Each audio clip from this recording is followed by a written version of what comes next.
Hello everyone, मेरा नाम नितिन सूरी, एक तरीका एम्पावरिंग योरसेल्फ प्रोग्राम लीडर।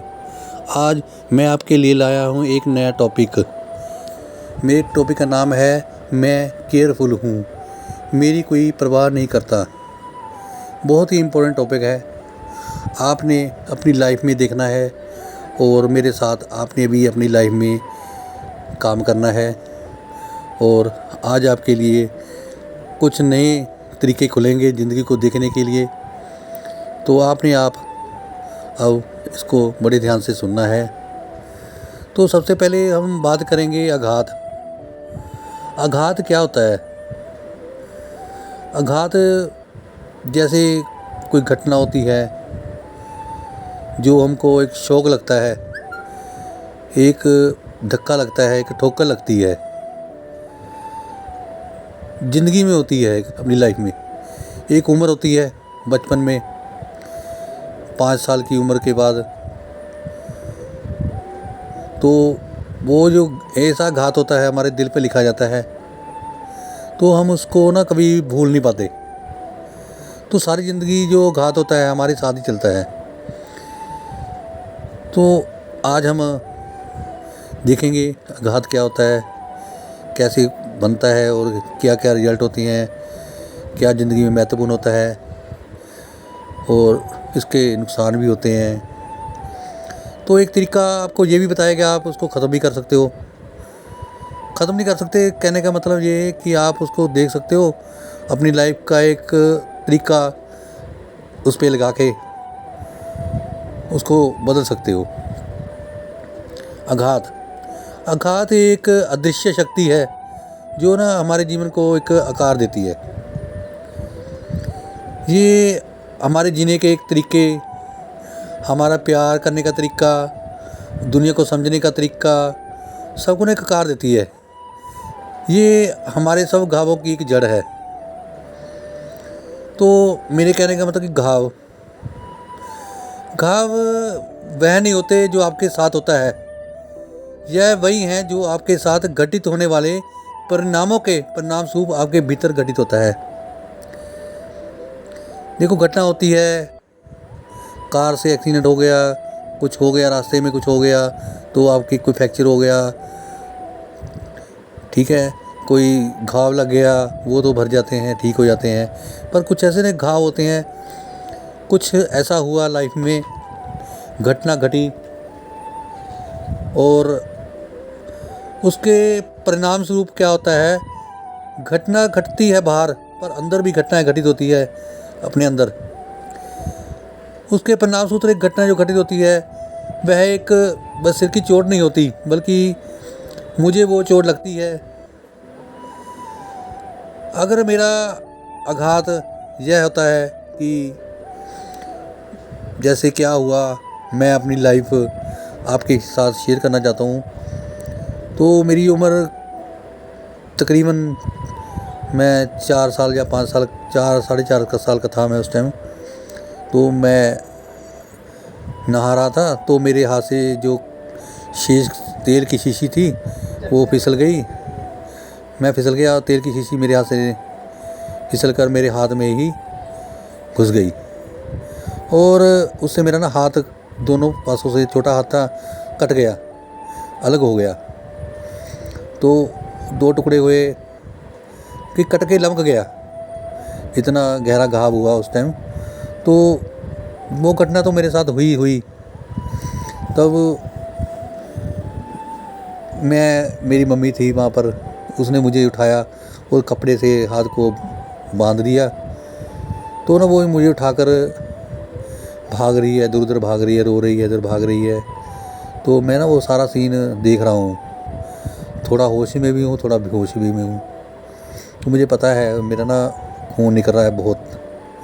तो जहाँ मेरे पापा वहाँ पे ना काम करते थे कहीं,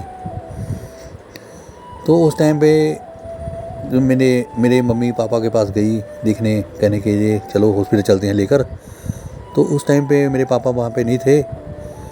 तो क्या हुआ फिर, अकेली मम्मी मेरी मुझे लेकर हॉस्पिटल गई। मुझे हॉस्पिटल में भी याद है जब ऑपरेशन थिएटर में मुझे लिटाया गया वो सीन मेरे आज भी याद है। तो मेरे टांके लगाए उन्होंने। तो उस टाइम ना बेहोश नहीं करते थे कि मुझे कह रहे थे तुम होश में हो, तुम बोल रहे हो, सुन रहे हो, देख रहे हो, कि ऐसे ऐसे मुझे बोल रहे थे। वो ना हाथ कोई ही सुन किया हुआ था उस मेडिसिन लगा कर। तो मुझे होश थी कैसे कैसे ऑपरेशन हो रहा है। उस टाइम पे मैं सब कुछ महसूस कर रहा था। पर मैं ऑपरेशन तो हो रहा था, पर मैं अंदर से पता क्या महसूस कर रहा था कि मेरा ना पापा मेरे साथ नहीं है, कि उनको ना मेरी कोई परवाह नहीं है। उनको मैसेज लगा फिर भी वो आए नहीं हैं। वो उस टाइम मेरे साथ नहीं थे, वहाँ पर पहुँचे नहीं। तो क्या होता है, मैं ना उस टाइम एक निर्णय लेता हूँ कि मेरे जो पापा हैं मेरी परवाह नहीं करते, किसी की परवाह नहीं करते। तो मैंने ना एक पक्का डिसीजन लिया उस टाइम पे कि मैं अपनी परवाह आप ही करूँगा, अपना केयरफुल रहूँगा, लाइफ में केयरफुल ज़िंदगी जीऊँगा। पर एक ना मैंने डिसीजन तो ले लिया कि ज़िंदगी में ऐसे तैसे ज़िंदगी जीऊँगा, पर अंदर एक घाव लग गया कि मेरे ना पापा मेरी परवाह नहीं करते।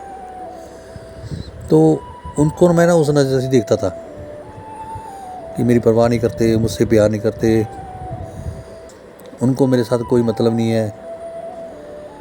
तो मेरा ना प्यार जो था उनके साथ जीरो हो गया, ख़त्म हो गया था। मैं उनको उस तरीके से नहीं देखता था, क्योंकि जो घाव होते हैं ना इस तरह ही होते हैं। एक घाव तो तुम्हारे शरीर पर लगा है, एक घाव हमारे अंदर दिल दिमाग में बैठ जाता है। कि घटनाएं दोनों दर्दनाक होती हैं। कि ये होता क्या है, ये बचपन के ना दुर्व्यवहार ही होते हैं माता पिता के, और खाने जैसी चीज़ को लेकर हो गया, या कुछ ऐसे भी कोई दुर्व्यवहार होता है। छोटे छोटे आघात होते हैं। आप किसी बच्चे के साथ ना केवल बुरा करते हो, बल्कि उसकी ज़रूरत ही पूरी ना करके भी घायल कर सकते हो।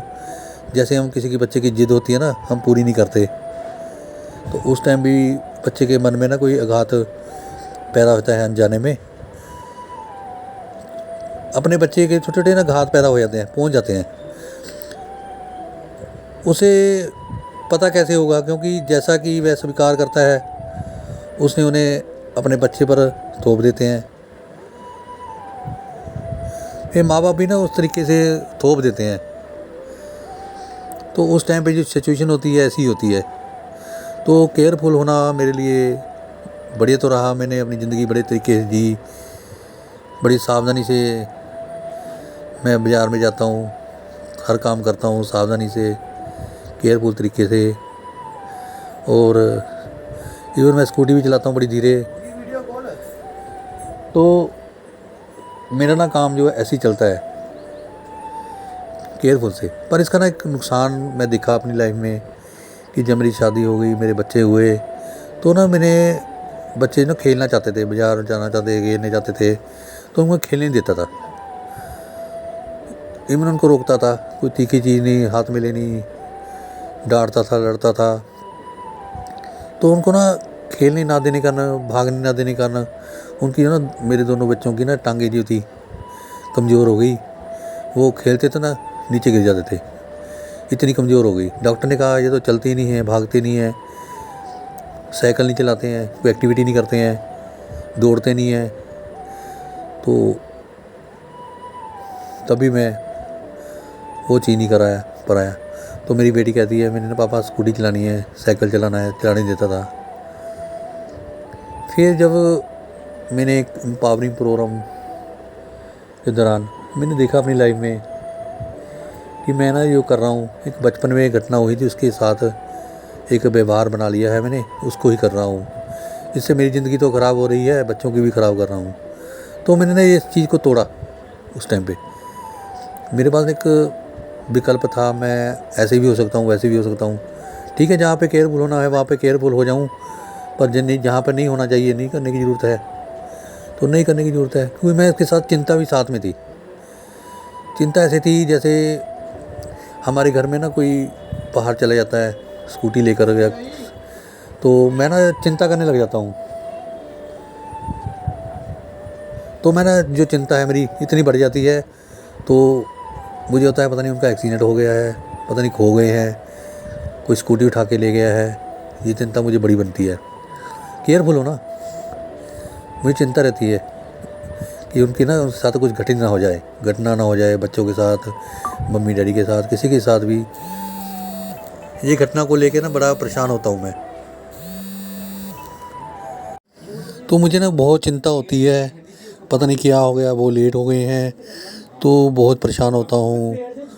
तो कह देता हूँ पता नहीं, देखो जाकर क्या हुआ उनको। ये चीज़ ना मुझको पावर नहीं देती थी, तो मैं बहुत ज़्यादा डिसएम्पावर हो जाता था। तो फिर मैंने देखा कि मैं ना वही बचपन में मेरी एक व्यवहार है, मैं वही कर रहा हूँ। एक बच्चा है, वही मुझसे वो करा रहा है। तो मैंने इस चीज़ को ना तोड़ा, ख़त्म किया। वैसे ख़त्म तो धीरे धीरे होता है, आदत होती है, एक व्यवहार बन जाता है, जो एक लत बन जाती है। तो मैंने उसको धीरे धीरे उसको लोगों को शेयर किया, बताया, घर में बताया। तो उससे ना बाहर आया मैं कि मेरे ना एक आदत है, व्यवहार है मेरा, जिसके कारण मैं ये करता हूँ। तो मैं उससे जो बाहर आया तो मुझे ना बड़ी पावर मिली,